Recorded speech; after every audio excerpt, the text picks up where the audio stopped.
Hello बच्चों, let's see this question. This is an assertion और reason based question जिसमें आपको assertion और रीजन दिया हुआ है और उसके 4 ऑप्शन ये दिए हैं।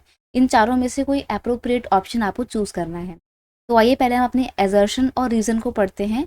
assertion है the Belgian leaders acknowledge the existence of regional differences and cultural diversity.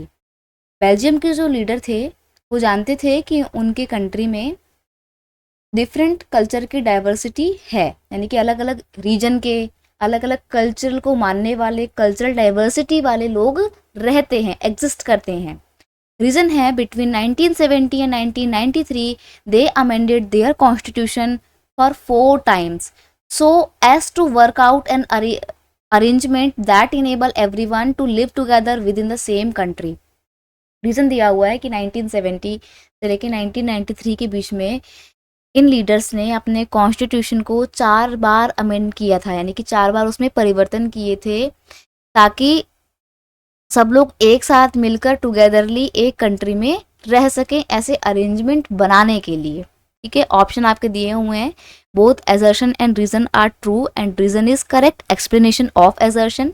Next option है both assertion and reason are true but reason is not correct explanation of assertion।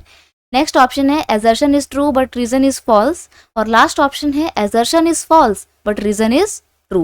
तो देखिए यहाँ पर हम बात कर रहे हैं बेल्जियम की और बेल्जियम की डाइवर्सिटी की, कि कितना अलग अलग डाइवर्सिटी वाले group, social group, cultural group, linguistic group वहाँ पर रहा करते थे। तो देखिए Belgium is composed of Dutch, French and German speaking people. अब जो जर्मनी है ना, सॉरी जो बेल्जियम है ना, बेल्जियम क्या है, यूरोप का एक बहुत छोटा सा कंट्री है। टोटल पॉपुलेशन पता है कितनी है, 1 करोड़ के आसपास है। और लैंड वाइज देखा जाए तो जितना बड़ा इंडिया का हरियाणा राज्य है ना, हरियाणा स्टेट, उतना ही बड़ा है बेल्जियम बस। तो उस छोटे से देश में इतनी डाइवर्सिटी थी। अब कंट्री में क्या था कि जो डच लोग हैं ना, ये फ्लैमिश रीजन में रहा करते थे और टोटल पॉपुलेशन का 59% थे। वहीं जो फ्रेंच लोग हैं ये टोटल पॉपुलेशन का सिर्फ 40% थे, इस तरह यानी कि ये माइनॉरिटी ग्रुप थे और डच स्पीकिंग लोग मेजॉरिटी ग्रुप थे। और बात रही जर्मन की तो ये तो बहुत ही कम थे, सिर्फ और सिर्फ 6% थे ये लोग, राइट। तो इस तरीके का एथनिक कॉम्पोजिशन था बेल्जियम का, जो कि बड़ा कॉम्प्लेक्स है।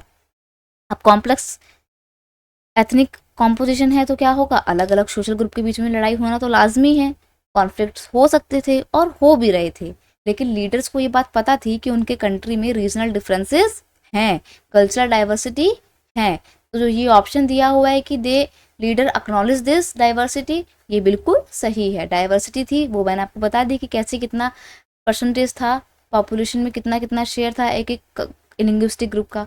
अब रीज़न दिया हुआ है कि वो लोग जानते थे कि उनकी कंट्री में डाइवर्सिटी है और इसीलिए उन्होंने 1970 से लेकर 1993 के दौरान अपने कॉन्स्टिट्यूशन में 4 टाइम्स अमेंडमेंट किए थे, चेंजेस किए थे, तो as to work out an arrangement that enable everyone to live together. और ये अरेंजमेंट इसलिए किए गए थे, मतलब ये अमेंडमेंट इसलिए किए गए थे ताकि सभी लोग टुगेदरली मिलकर एक साथ सेम कंट्री में हैप्पीली रह सकें। तो ये भी बिल्कुल सही है, रीज़न भी बिल्कुल सही है। क्या रीज़न assertion को एक्सप्लेन करता है सही से?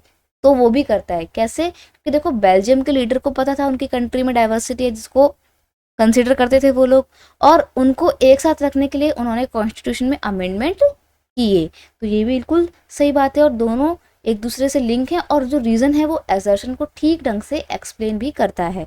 इसलिए आपका ऑप्शन 1 कि both assertion and reason are true and reason is correct explanation of assertion, ये बिल्कुल सही है। Option 1 is your final answer. I hope you understood it well. Best of luck.